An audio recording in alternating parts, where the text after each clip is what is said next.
Hello, historians. This is Mrs. Tyler. Today we are starting a brand new unit. This is Unit 2, Growth and Expansion. We're talking about how the United States grows and gains new territories. We're going to start off, though, by analyzing some of the foreign policies of the early presidents. And that sounds like such a college age thing to do, but really it's pretty simple. We're going to go through and do this kind of by some role playing today. You get to try your hand at being president of the United States. I am going to give you, you've got this scenario page in your notes packet, and you also have this notes page in your notes packet. So we're going to be flipping back and forth. I'll read you a scenario like this one here. You'll get some options, and you'll choose which option you think is going to be the smartest thing for the president to do. And then I'll let you know how you did. You'll get points based on that option. And then we'll go ahead and look at how each of those presidents dealt with the real situation. Okay, so here's the instructions. You're going to be presented with 5 scenarios as president of the early United States. Your goal is to do what's best for your new growing country, both at home, which we call domestic policy, to benefit our citizens, and in response to what is going on with other countries. That's what we call foreign policy. The goal is to increase your nation's power and influence in the world. Each of these scenarios are actual events that the first 5 presidents faced. Can you be an effective leader and secure re-election to the executive branch? All right, so here we're going to start right away with scenario 1. You've just been unanimously elected president of a very young country. Your country has a lot of debt and very little money. Across the ocean, 2 of the most powerful European countries are caught up in a war against each other. Country A was your enemy in a war you fought less than 15 years ago. Country B helped you defeat Country A in that conflict. Your country's economy relies on trading with both of these European countries, so what are you going to do? A, stay out of it. Your country can't afford to get involved in a war. B, continue your alliance with Country B. They did help you fight Country A less than 15 years ago, so maybe you should help them fight Country A now. C, break your alliance with Country B and start supporting Country A instead. Or D, declare war on both countries. If you said A, you get 5 points. You just don't need to make enemies. If you said B, you get 3 points. Country B did help you win your war, but you really don't have a whole lot of resources to go and help them with their war.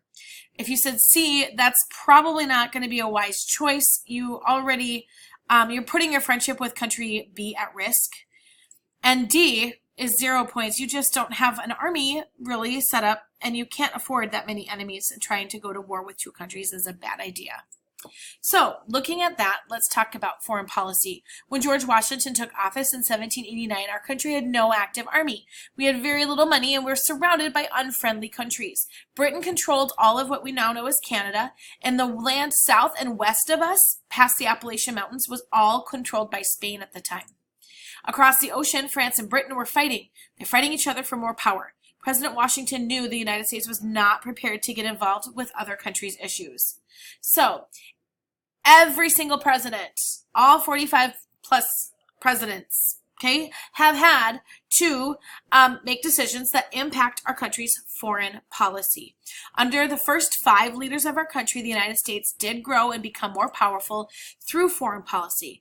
At the bottom right corner of the notes for today, we're going to define foreign policy.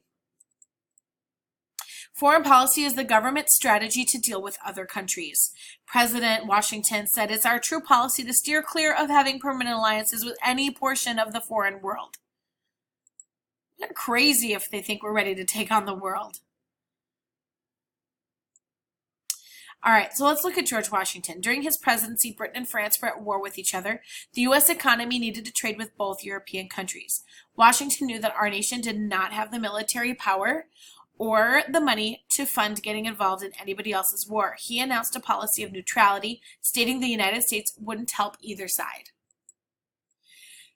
Okay, Washington avoided making alliances with any foreign nations. His policy was one of isolationism. He was like, hey, we're a brand new country. We got to focus on us. We got to grow and grow up a little bit as a country first.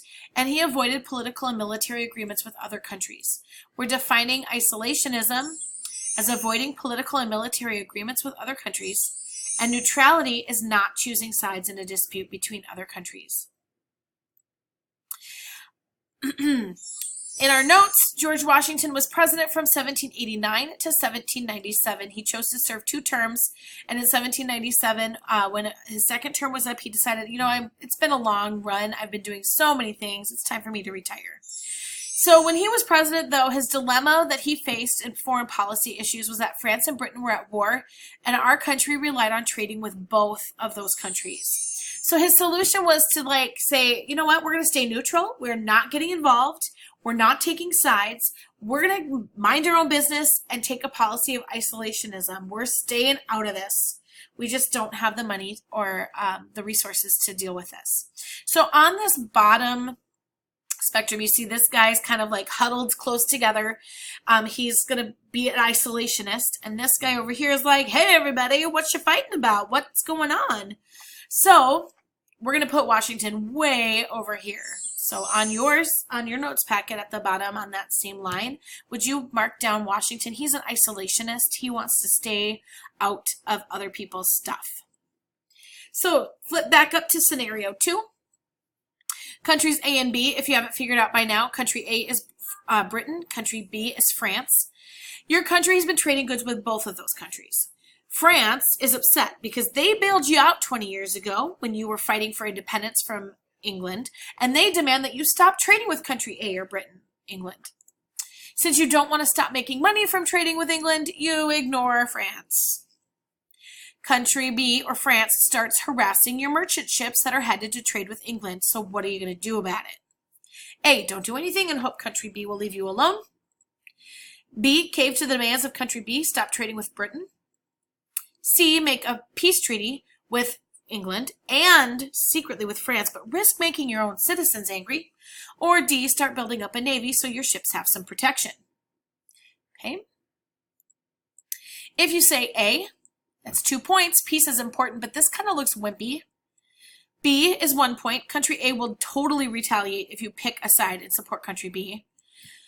Okay, if you try to make treaties with both, I'm going to give you 3 points. War is expensive. Peace is important.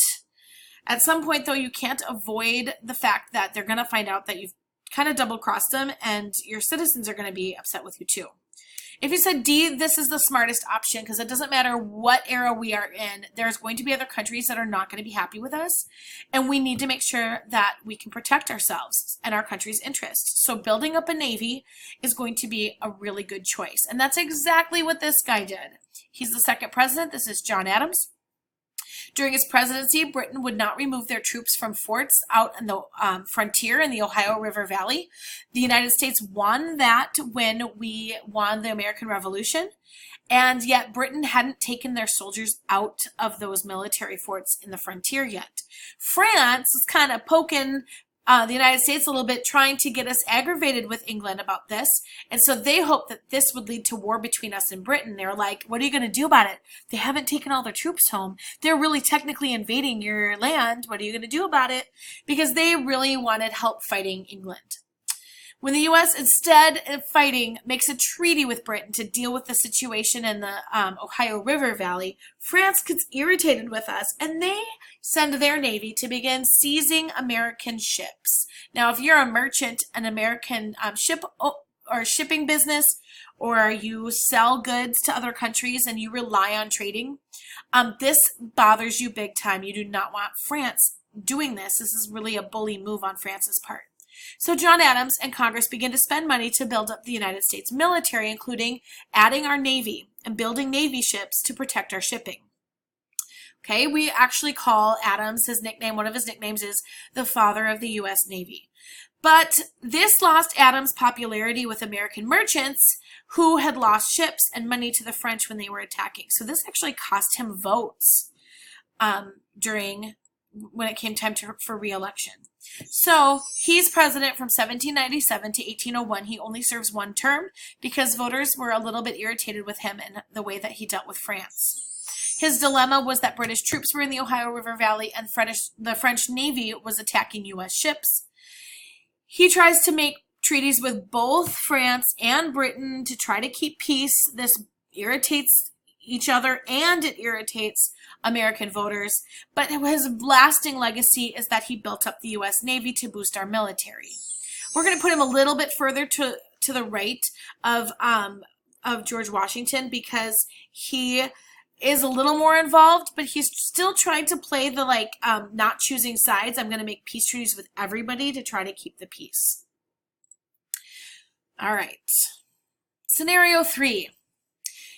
France and Britain are still at war. Oh my goodness. You managed to make peace treaties with both of them, but it came with compromises that cost the previous president his re-election.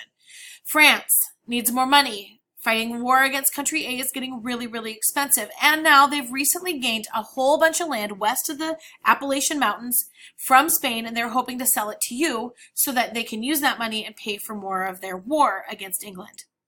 The land will double the size of the country, and it's a really, really good price, like a couple pennies per acre. It's crazy. However, there's a big old but. The Constitution does not give you the power to buy any foreign land. So what are you going to do? A, tell country B, say France, I'm sorry, I can't buy the land. I don't have the power to do that. B, tell France, no way! England will get so mad at us if I buy land from you.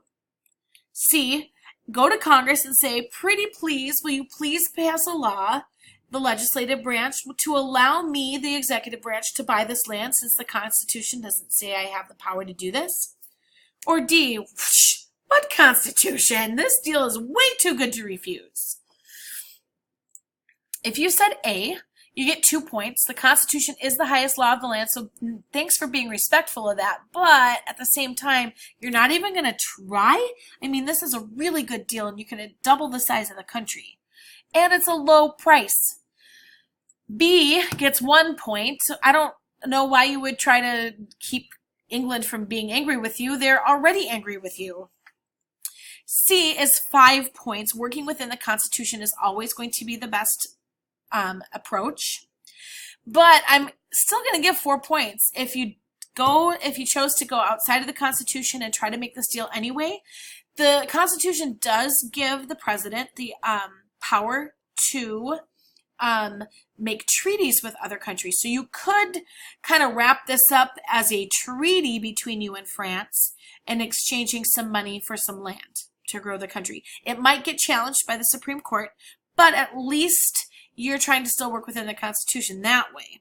And you don't want to wait too long to make a decision. Congress could take a long time if you go to Congress and ask them to make a law. They might be arguing about it and they might say no.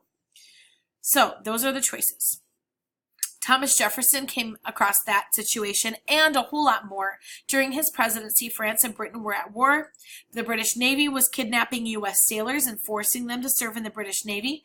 And then we get this new guy from Tripoli, the king of Tripoli in northern Africa, starts demanding the United States pay him money to protect our ships from pirates in the Mediterranean Sea. He declared war on the United States when Jefferson was like, yeah, no, I'm not paying you money. But good thing Jefferson had that Navy, thank you to President Adams before him. We had a small fleet of warships that we were able to send to the Mediterranean Sea to protect American ships. So once they arrived there, the King of Tripoli is kind of like, yeah, okay, all right, fine, we'll figure something else out. So in 1805, the U.S. and Tripoli signed a peace treaty. Jefferson tried an embargo to stop trading with France and Britain until they left U.S. ships alone. An embargo is like a punishment to other countries where we say we're not going to trade with you because of how you're treating us. But what this ultimately ended up doing was hurting the U.S. economy. All of our merchants and the people who rely on trading with these countries no longer had anybody to trade with, and that was really problematic for our country's economy. So for Thomas Jefferson, you're going to write down he was president from 1801 to 1809. His dilemma is that we've got British Navy kidnapping U.S. sailors, and we've got the ruler of Tripoli demanding a tribute of payment of gold or declaring war on us. So his solution was to send our brand new Navy ships, thank you to the father of the Navy, President Adams. He sends those ships, Tripoli backs down, they sign a peace treaty, we don't pay Tripoli money. He also, though, tries an embargo to punish France and Britain and try to get them to leave us alone, but this ultimately hurts U.S. trade. We're going to put Jefferson in the middle. He's kind of trying to straddle the line here. He's trying to keep from going to war with Tripoli, but at the same time, he's got this embargo